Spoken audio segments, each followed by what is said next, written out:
পাপা কি পারি এবার পা রাখতে চলেছেন ওটিটির পর্দায়। হ্যাঁ, ঠিকই ধরেছেন। আপনাদের সকলের প্রিয় পাপা কি পারি অর্থাৎ প্রীতি থাকছেন পরিণীতার হিন্দি রিমেক জিদ দেশকে। সোশ্যাল মিডিয়ায় প্রীতি সিরিজ নামে তার একটি চ্যানেল রয়েছে, যেখানে প্রীতির হাসির ভিডিও ও সহজ সরল উপস্থাপনা দর্শকদের মন জয় করেছে।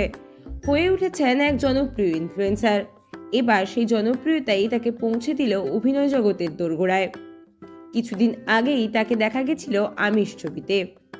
এবার রাজ চক্রবর্তী পরিচালিত পরিণীতার হিন্দি রিমেকে অভিনয়ের সুযোগ পেয়েছেন তিনি, যার বাংলা ছবিতে মুখ্য চরিত্রে ছিলেন শুভশ্রী গাঙ্গুলি।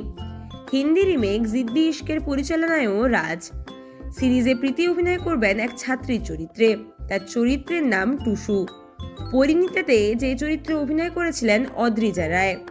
এই সিরিজে বাবাইদার চরিত্রে থাকছেন পরমব্রত চ্যাটার্জি। দর্শকরাও এই খবরে উচ্ছ্বসিত। প্রীতিকে দেখার জন্য তারাও অধীর আগ্রহে অপেক্ষা করছেন। প্রীতি এবার কেমন ভাবে পর্দায় জায়গা করে নেন সেটাই এখন দেখার। আপনারা কতটা এক্সাইটেড তা অবশ্যই কমেন্ট বক্সে জানাবেন।